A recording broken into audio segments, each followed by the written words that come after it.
You, John Fitzgerald Kennedy, do solemnly swear. I, John Fitzgerald Kennedy, do solemnly swear. That you will faithfully execute the office of President of the United States. That I will faithfully execute the office of President of the United States. And will, to the best of your ability. And will, to the best of my ability. Preserve, protect, and defend the Constitution of the United States. Preserve, protect, and defend the Constitution of the United States. So help you God. So help me God.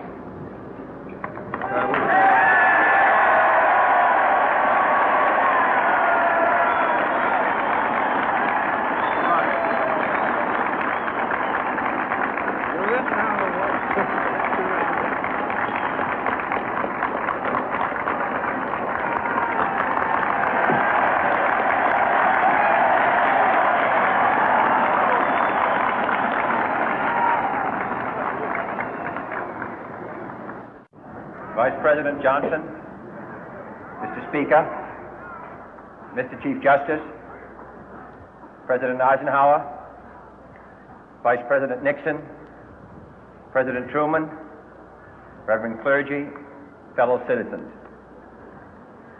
We observe today not a victory of party, but a celebration of freedom, symbolizing an end as well as a beginning, signifying renewal as well as change. For I have sworn before you and Almighty God the same solemn oath our forebears prescribed nearly a century and 3/4 ago.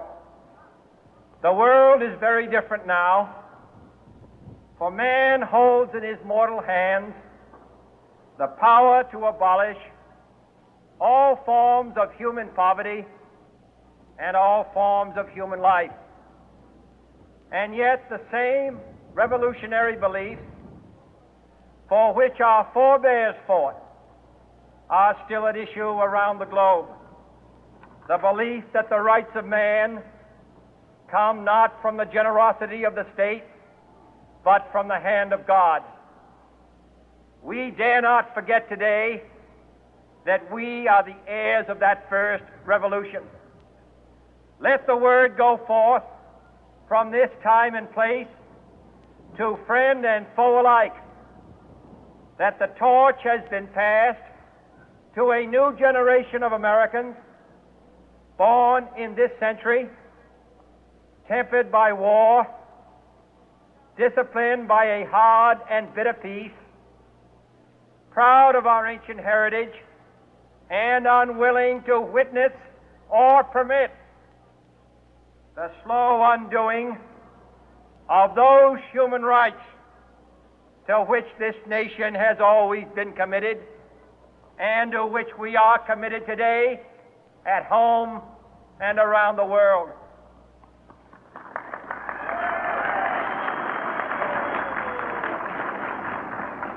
Let every nation know, whether it wishes us well or ill, that we shall pay any price, bear any burden, meet any hardship, support any friend, oppose any foe to assure the survival and the success of liberty.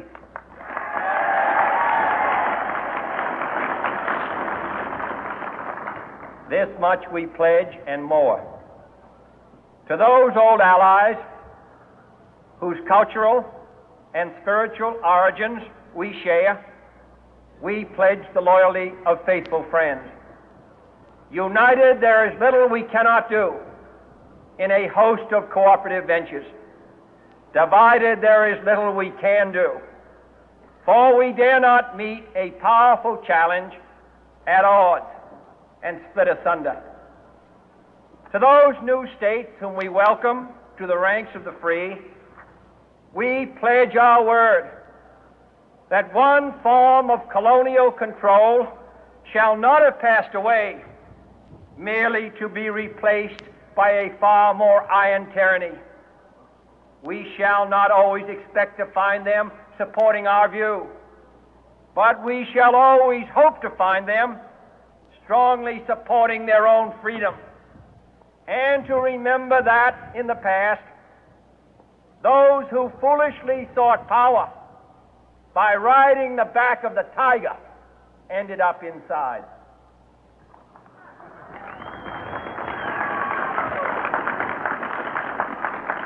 To those people in the huts and villages of half the globe struggling to break the bonds of mass misery, we pledge our best efforts to help them help themselves for whatever period is required, not because the communists may be doing it, not because we seek their votes, but because it is right. If a free society cannot help the many who are poor, it cannot save the few who are rich.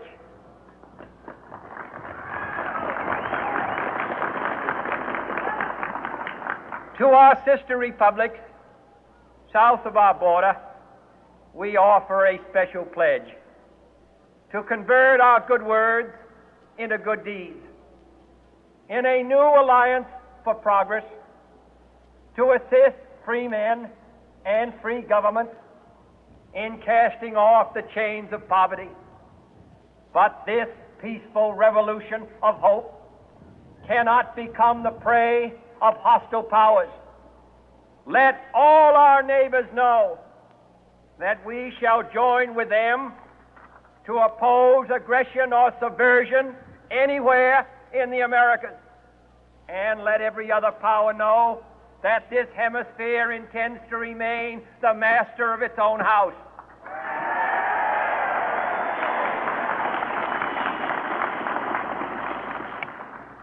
To that World Assembly of Sovereign States, the United Nations, our last best hope, in an age where the instruments of war have far outpaced the instruments of peace, we renew our pledge of support to prevent it from becoming merely a forum for invective, to strengthen its shield of the new and the weak, and to enlarge the area in which its writ may run. Finally, to those nations who would make themselves our adversary, we offer not a pledge, but a request that both sides begin anew the quest for peace. Before the dark powers of destruction, unleashed by science, engulf all humanity in planned or accidental self-destruction, we dare not tempt them with weakness.